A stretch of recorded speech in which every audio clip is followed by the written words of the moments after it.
Salut chers téléspectateurs, je suis là à votre disposition. Aujourd'hui, nous allons parler de la définition de l'hypnose. L'hypnose, c'est quoi? Beaucoup de gens entendent le mot hypnose. Moi aussi, la première fois que j'entends le mot hypnose, je me demandais c'est encore quoi. Je vais vous expliquer ce que c'est l'hypnose. Moi, c'est Dr Julie Selumba. Je suis votre sophrologue, coach mental. Je suis aussi hypnothérapeute.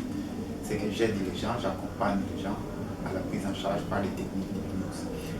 Aujourd'hui, je vais vous expliquer l'hypnose, c'est quoi. Bon, le mot hypnose d'abord provient d'un terme grec qui s'appelle hypnosis. Hypnosis, ça veut dire sommeil, dire de sommeil. D'ailleurs, les médecins savent qu'il y a des médicaments qu'on appelle les hypnotiques. Ce sont des médicaments qui entraînent le sommeil, comme le diazépam et consorts. Et l'hypnose, par définition, il y a 3 éléments qu'il faut retenir dans la définition de l'hypnose. Mais avant de vous donner la définition, je vais vous expliquer d'abord que l'hypnose c'est un état. Ça c'est la première partie de la définition de l'hypnose. L'hypnose c'est un état de conscience. Nous les humains, nous fonctionnons dans un état qu'on appelle état ordinaire de conscience. C'est-à-dire tel que je vous parle, vous me suivez, vous m'écoutez.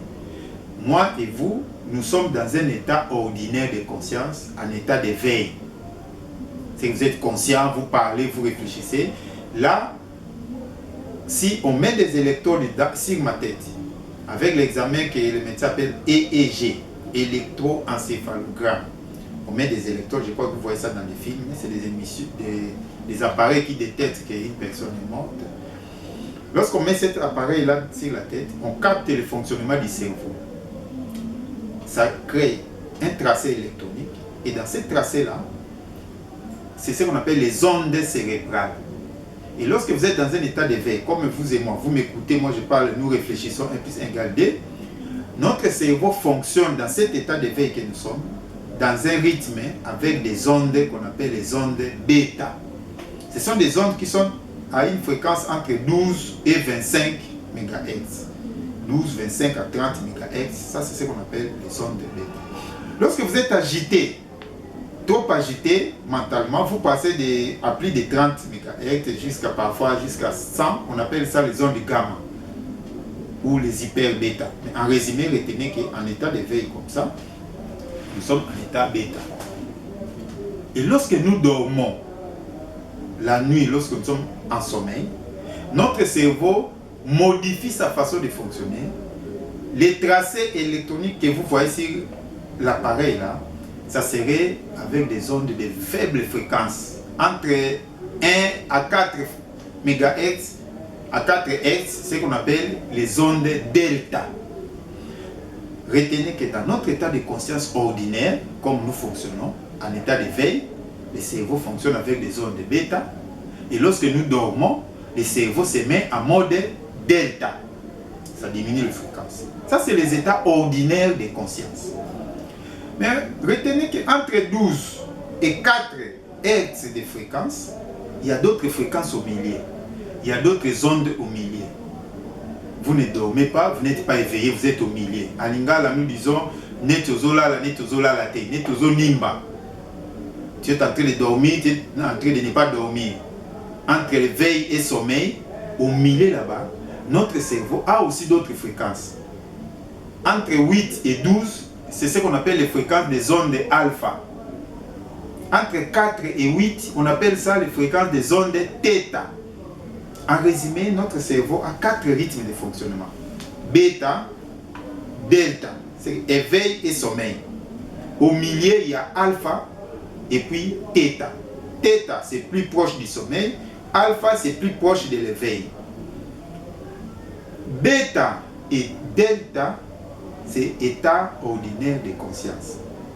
Alpha et θ, c'est ce qu'on appelle état modifié de conscience. C'est-à-dire, c'est comme si vous êtes en train de dormir, c'est comme si vous êtes en train de vous réveiller. À 22h, 23h, lorsque vous voulez dormir là, avant que le sommeil arrive, nous nous retrouvons dans un état modifié de conscience. Très tôt matin, 4h, 5h, nous sommes en train de se réveiller, nous nous retrouvons aussi dans un état modifié, qui est un état intermédiaire entre éveil et sommeil. Cet état-là modifié de conscience, ça arrive à tous les êtres, même les animaux. tous les êtres humains, d'abord, nous tous là, nous passons de temps en temps en état modifié de conscience, même la journée. Et cet état modifié de conscience, lorsque vous quittez bêta, alpha, vous arrivez à theta, avant d'arriver à delta, parce que le sommeil c'est delta, en theta, l'état modifié de conscience avec des zones de theta, c'est ce qu'on appelle en français hypnose. L'hypnose, retenez, la première définition, c'est un état modifié de conscience. C'est-à-dire votre cerveau ne se retrouve pas en bêta, ne se retrouve pas en alpha, ne se retrouve pas en delta, se retrouve à theta. En fréquence, c'est-à-dire la conscience a diminué, et à cet état-là, le subconscient remonte. Votre subconscient devient accessible. L'hypnose, c'est un état modifié de conscience. Et vous venez de comprendre que c'est un état naturel. Naturellement, nous nous retrouvons de temps en temps en hypnose.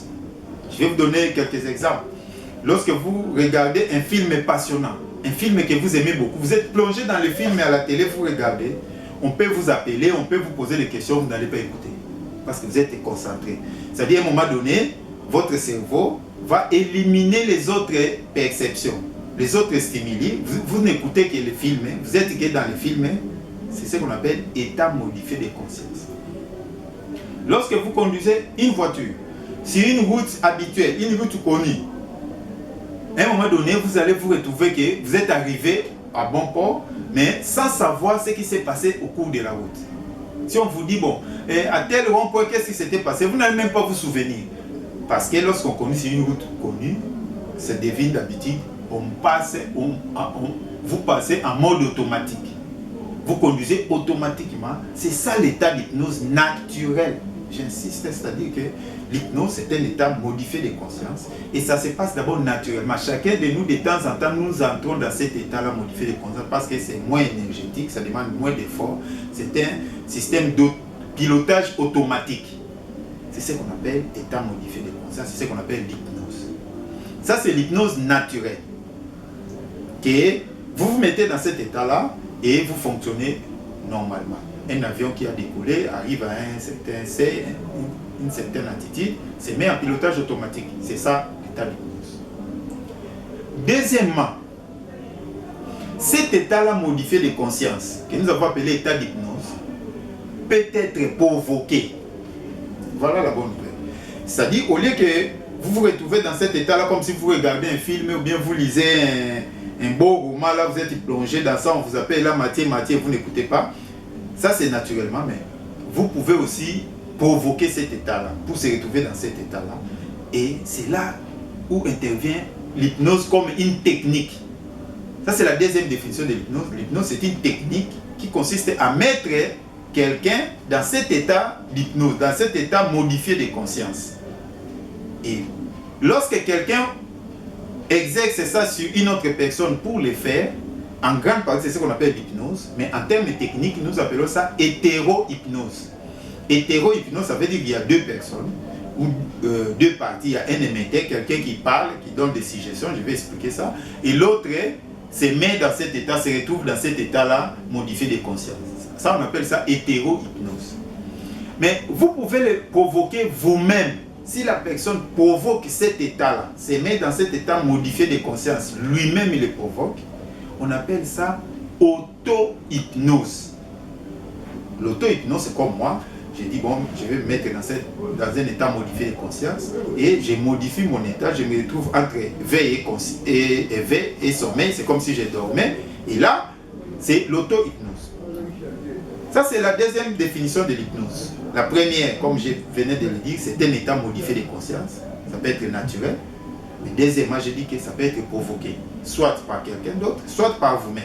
Si c'est vous-même qui provoquez, c'est l'auto-hypnose. Si quelqu'un d'autre qui le provoque chez vous, c'est hétéro-hypnose. Troisièmement, l'hypnose, c'est les techniques utilisées. Les méthodes, les outils, les techniques utilisées pour mettre quelqu'un dans cet état-là, on appelle ça aussi hypnose. Non, il a utilisé l'hypnose pour faire ça. On a utilisé l'hypnose pour l'opérer sans anesthésie. Il a utilisé l'hypnose lors du combat. Lors de son discours, il a hypnotisé. C'est ça. C'est qu'il y a des techniques pour le faire, pour mettre quelqu'un, on appelle ça aussi hypnose. C'est que l'hypnose a trois définitions. C'est un état modifié de conscience. L'hypnose, peut être provoqué. Et l'hypnose, c'est les techniques qu'on utilise aussi, on appelle ça l'hypnose. Voilà, chers amis, chers téléspectateurs, j'ai voulu que vous puissiez avoir une idée de ce que c'est l'hypnose. L'hypnose, c'est aussi simple, c'est naturel. Tout le monde se met en hypnose naturellement, mais on peut le provoquer parce que ça a beaucoup de bénéfices de se retrouver entre bêta et delta. Se retrouver dans l'état theta, comme j'ai dit. Dans cet état-là, modifier les consciences, notre cerveau s'ouvre. Notre cerveau est modifié, nous avons plus de perceptions. Nous voyons plus, nous entendons plus, nous sentons plus. Nous pouvons modifier ce que nous percevons, ce que nous voyons, ce que nous écoutons. Nous avons notre mémoire qui s'agrandit. Nous pouvons aller puiser plus de ressources. Et dans cet état-là, nous pouvons tirer de bonnes conclusions et agir mieux. Et nous avons encore plus de possibilités d'agir sur nous-mêmes dans cet état-là modifié. Parce que ça ressemble presque au rêve. Lorsque vous rêvez, pendant le rêve, vous pouvez monter le mur, prendre l'avion, traverser le mur, se transformer. Dans les rêves, tout est possible. Justement, en état d'hypnose, c'est cet état-là qui modifie votre fonctionnement du cerveau et augmente vos possibilités, vos capacités, vos potentialités pour agir sur vous-même, pour agir sur les autres, pour agir sur le monde. Vous pouvez tout modifier en hypnose, c'est vraiment formidable. L'émission qui va suivre, je vais vous donner quelques applications de l'hypnose. Vous allez comprendre un peu les techniques, comment ça se passe en cas d'hypnose. Voilà, chers téléspectateurs, je vous aime beaucoup. Moi, c'est Dr Julius Lumba, votre sophrologue, coach mental et hypnothérapeute. Contactez-moi avec le numéro qui est affiché au bas de l'écran. Je vais vous aider, que ce soit tous les problèmes de santé, de sport, de travail, de boulot, de politique. Notre cerveau a des capacités illimitées. Moi, je ferai que vous accompagner et vous aider. Allez.